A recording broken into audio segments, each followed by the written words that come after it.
In futures, you're trading in the liquidity. There is no outside sources. This is it, which is why professionals go there. That's why large firms execute in those markets, because they're not going to have the same funny money games that forex has and crypto has. Okay. Um, let me check my notes real quick here. So by looking at having a very small window of expectation on what you should be trying to pull out of the marketplace, that being five handles. If we go through this process and you take 3 months and you can't get five handles, but you can show a record of you doing consistently 3 to 4 handles each time you do it. You're not there at five handles, but you're able to go in there, see when it's going to likely move in one direction or the other, and you can time it with a small time frame. Because if you can time it with a small time frame, you can time it with a larger time frame. The larger time frame just takes more time to deliver it, but it's the same thing because price is fractal. It's the same things that are occurring on these small 1 minute and 5 minute charts are occurring on weekly and monthly charts. It just takes a whole lot more time. I don't have the patience for that. Some of you might have the patience for that. You may have the predisposition to do, hey, I can do a trade on a weekly chart. I don't want to go anything lower than a weekly chart. I don't know how anybody could do that because that's an incredible amount of patience. I don't have that much patience. I can change my mind very quickly. I can have something distract me and take me out of a train of thought, and it takes me time to get back in sync. So if I'm a trader that requires just daily candles, and I get a news report or something happens and we break out into some kind of conflict in another country, or a scandemic breaks out again, something to that effect, all that stuff's going to take my attention and dilute it from what I'm trying to do in the marketplace, and I won't be able to focus. So because I am obsessively compulsive and I'm bipolar, I'm wrestling a lot of mental baggage, okay, that I can't fix. I'm hardwired this way. I can't fix it. So I found where I can engage, where it gives me plenty of opportunity, even if I lose my focus. Someone distracts me. My children distract me. I'm late to my chart because of something. I have to eat something, or I have to, you know, relieve myself. We're all human beings. Something has you away from the charts and you can't be there. Okay, that's fine. A 1 in 5 minute chart puts me right back in sync with things, and I can find another setup. Every single 60-minute candle has an opportunity for you to trade that 2022 model. What? Yeah. During those times, I've taught you to focus on, not every hour, during those hours of 8:30 to 9:30 to 10:30. Every hour candle, if you strip that down to 15-second candles, that 2022 model exists there. What? Yeah. There's what was there was a children's movie my youngest son drove us to a couple years ago. Dr. Seuss. Something, the fact that like there was this elephant or whatever, at least it looked like an elephant, and they lived in this world or whatever, and he heard somebody talking, or these little characters talking in this flower or something. The memory is vague, but I remember when they zoomed into this world, it was a whole lot of things going on inside there where it's microscopic. Well, if you're looking at an hourly candle and imagine that you had a microscope and you drilled down into that 1 hour candle and how much movement took place inside that 1 hour candle, and you look at it through the lens of a 15-second chart, that 2022 model is there every single hour.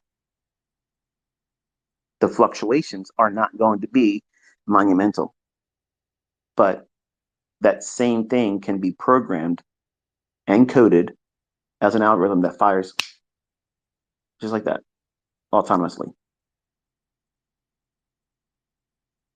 Your perception of price is so heavily taken out of focus with the books, the logic that people teach you, that don't know how the price is really going to book.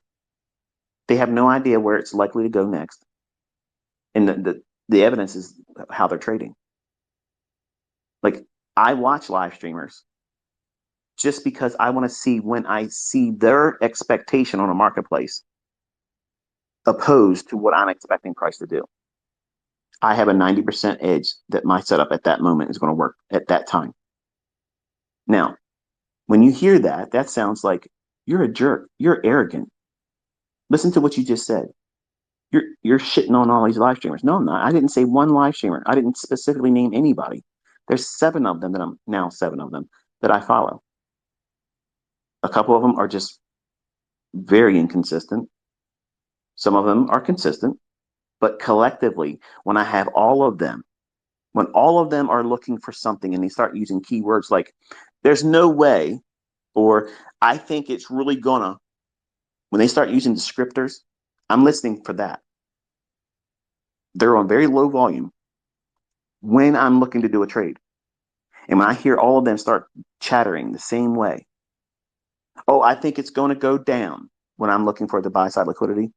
And when I see a fair value gap or institutional order flow entry drill, or it runs sell side on a 1 minute chart or a 15-second chart, and they're saying that very thing at that moment that they're expecting it to go down, oh, it's going to break here. Watch this trend line break. Watch this descending triangle. It's going to go this way. All the moving averages are pointing down. That's exactly what I want to hear. That's exactly, because it's like, that's it. I have that very moment encapsulated in time where smart money is arm wrestling neophyte retail traders logic. That moment, that very, very instant, you're in a 90% bracket right there. Now, some of these live streamers are still making money in that day, but I'm listening for that sentiment reading that I'm trying to get that from them. I'm not in their live streams shitting on them. I'm not talking about them. I'm not trolling them. I'm not doing any of that. And most of the time, they're not even aware that I'm here. But I'm listening. I want to hear their descriptive tone say they are committed to this going one direction or the other. And I'm waiting for that to occur when I'm looking for my market move. And if I have a PD array right there at the time and I hear that, I don't smile, I don't smirk. I just know that, okay, I have now retail sentiment telling me exactly what I want to see as an opposing view. And because I trade with smart money logic and concepts, that arm wrestling match between someone that reads retail books and is reacting to price versus I'm sitting and waiting. I'm waiting. I'm waiting for something to occur in the market, in price. And I know that retail traders, that's why you see me sometimes comment say, retail wants to go long here. Retail thinks this. That's the very time I'm hearing, if you see it ever in my live recordings, or I'm annotating the chart while I'm in the trade, or we're about to move a stop or take partials or whatever, I'm listening to that. And that's why I'm prompting it in the chart, because I'm getting feedback from live streamers that are telling me that that's what they see. And when they lose and it goes the other direction, the more disgruntled or the faster they feel like, oh no, or oh, they sound like they're surprised, the better the trade is. So I know I'm going to run to my buy side or my next partial rather quickly at that time. And you'll see me say what? I want to see speed and distance. Oops, ICT just let the cat out of the bag. That's what I'm doing. I'm listening to retail traders literally tell me the opposing side, real time. Real time. And that gives me the juice with my own concepts, knowing that, okay, this is going to really deliver. Nice. But in all actuality, it's occurring all the time. If you don't believe me, look at some of the posts I've done where I've done my executions, and you'll see students say, I got stopped out there. I thought it was going to go the other direction. How did you figure out that that was a long, or why'd you go short there? I was trying to do the opposite. So even in that capacity, you can see that it is a phenomenon there. So I absolutely love the fact that these, these souls out there are willing to put themselves out in front of the entire world and push a button and share their intelligence or lack thereof, not to be disrespectful, because some of them are streaming before they even learned how to trade. But others are out there being profitable, but I love hearing them become very committed to one side of the marketplace. It doesn't mean just because they start saying, hey, look, it's going to really crash down here, or it's going to sink. It's no way it's not going to go down. Just because they say that doesn't mean I'm going in there fading them. That's not what I'm saying here. What I'm saying is, if I'm already anticipating something, and then I hear the retail squawk box that I create with these live streamers, that moment when they do that, that to me is that's it. That's the last check on all the boxes that need to be for a really quick, low resistance liquidity run, because it's exactly when they would not expect it to occur.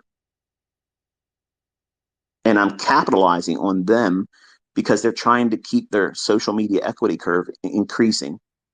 So they want to constantly give engagement to their viewers, and they want to constantly sugarcoat and entertain. And there's nothing wrong with that.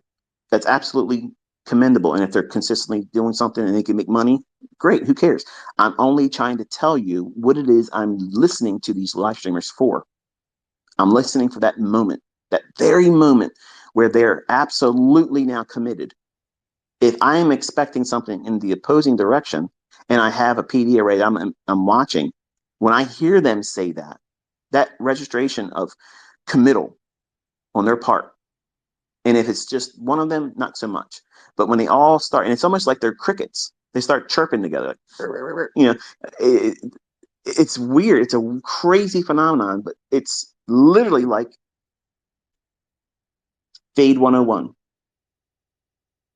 if you're using the things I'm teaching you in price. Not all the time. Not everything they say can be faded. That's not what I'm saying here. But that's why I'm listening to specific live streamers. So please, if you know that I'm a follower of your live stream, that's not meant to be disrespectful to you. Okay. I think what I just said was rather balanced. I didn't make anyone sound or imply that any of them were failed traders. I didn't say that at all. I'm just saying, for my personal study and an observation and a laboratory experiment, when I teach my sons how to do this, I'm telling them that, look, listen to what they're saying right now. Do you see that? And you see how what I'm showing you is opposed to that. Just sit back and watch what happens. Now, I ain't going to lie. They're laughing and saying, how can they not see this? Well, because they're not aware that what we're having this discussion about. They're not privy to it. But I'm privy to their expectation and their bias because they're making it public, right? So I'm capitalizing on that. Much like all the meme stock traders that were in Reddit saying they were going to beat the hedge fund managers. No, you weren't. And you can see their stocks have been smashed. They didn't do what they said they were going to do. Okay, so they used that sentiment reading in Reddit's chat rooms or whatever it is they use. I don't know, I've never been on Reddit before, but I told you all on Twitter. I said, don't touch these stocks, because now they have the bait. Everybody thinks they're going to be able to muscle it up. There's a lot of people that's buying it, but why didn't it go to the moon? Because it doesn't work that way, folks. It doesn't work that way. I know it's frustrating, because if you're new and you think, oh, it's going to go up to the moon. No, no, it's not. Especially when everybody thinks it's going to go up there, it's not. In passing, real quick, I'll just mention this. I saw a tweet. Some guy sent me a SpongeBob meme. Something how you said Bitcoin to 10,000. I'm not a crypto trader, but I believe once they roll out all the central bank digital currencies, that all of your crypto is going to go to shit. And I'm okay with being wrong. I don't have a horse in the race. I don't care. I don't care about that. Okay. But I wouldn't be buying it, and I wouldn't be looking for it to go to 20,000. I wouldn't be looking for it to do anything. It's going to probably be very frustrating. It could stay chopping in here between 22,000 and whatever the low of the most recent low was. It could just bang around in there for a long time. It makes no sense to me. I don't like the asset class, and there's better real markets to trade with precision. So I'm not worried or influenced by anybody that is a fanatic with crypto. Anytime this thing goes up a little bit, you all think it's going to Saturn. Okay, fuck the moon. It's going out of the solar system. And it's unfortunate because that has hurt more people than I think than any asset class in the last 20 years. Like that mindset of it can only do that when that's not true.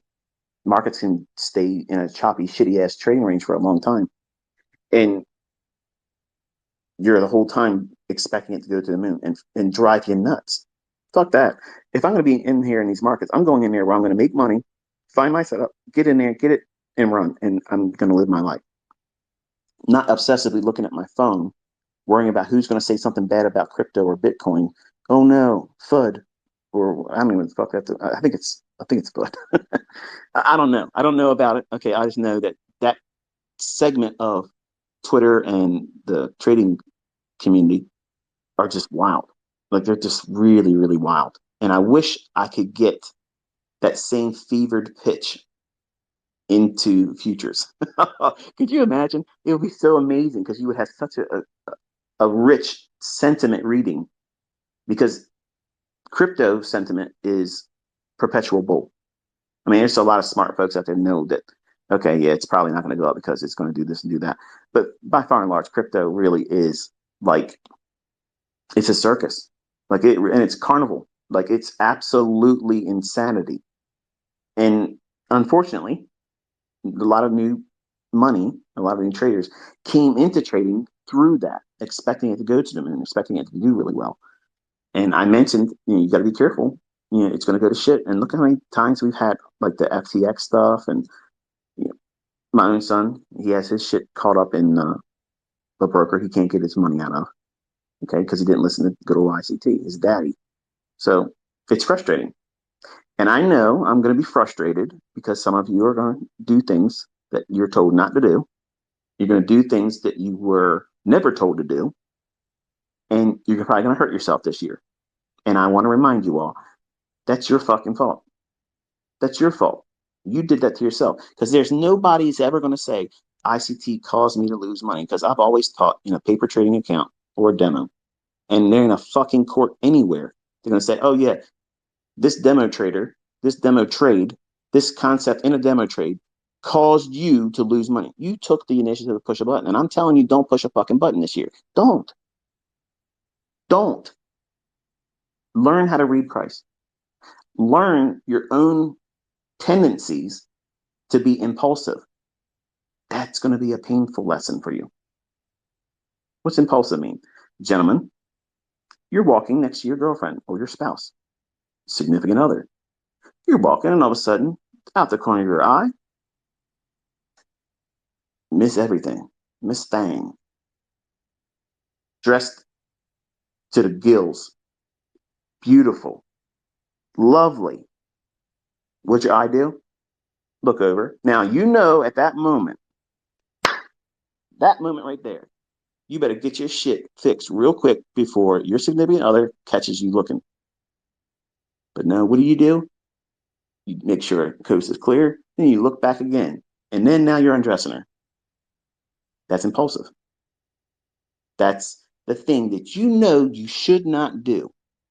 But you fucking did it, didn't you? And you might get away with it once in a while. You might get away with it at that instant. But if you live your life like that, your significant other is going to catch you doing that. And what do you think they're going to say? Now, if you're in a long-term committed relationship, they're going to let you nudge you with their elbow. What are you doing? You can't get that. But if you're in a young, new, fledgling relationship and you haven't really committed yourself either party, and it's something new and fresh, you're going to feel insecure if your significant other is looking at someone else like that and gawking. Because you're going to think, oh, they're looking somewhere else. The grass is greener on the other side. That's impulsive. How's that related to trading? Well, ICT said that he thinks it's going to go up to 4,030. And I'm in front of the charts right now, and he had mentioned that fair value gap. So that's pretty much like him saying buy it right now. So even though he hasn't said anything about really technically buying it, and he hasn't really said where the stop loss should be on this particular fair value yet, I've got pretty good feeling that the grass is greener right now. If I just go in there and just do one contract, just buy one contract, and if it goes up to 430, I won't say nothing. And he'll probably think it's funny. He might like my post if I say, I know I didn't listen, boss, blah blah blah, and I made that 430. High five every week, every day, and it won't stop. No, that's impulsiveness. Okay. You do the things I tell you to do. You don't do the things I tell you not to do. Focus on the things I'm telling you to focus on and nothing else. If you just follow that going through the rest of this year, you will get the understanding that you need to do it independently. You'll know when to do something, when not to do something. You'll understand how to place a stop loss. You'll understand what it feels like to get in there doing it and desensitize yourself. That means remove all that fear and anxiety that you're feeling about doing it incorrectly. You're going to do it incorrectly, but that incorrectly done process doesn't always equate to failure. What causes failure? Repetitively going in, fixing what you think is an error. It's just a transaction that didn't pan out. And it took something away that wasn't a deposit in money, a loss of time. You're going to see, we're going to be in moves, and this will be a hypothetical. This is where your stop would be. I'm not going to push the button. There won't be a hard stop there, but I'll be communicating where I think it should be. And the market will go down to that level. Okay. Well, if it's at a point at which would be break even, you got to think about what that felt like to be in that trade, have unrealized profits. You haven't got out of the move, but you're seeing it. It would be 4.5 handles, maybe 8 handles, maybe 10 handles.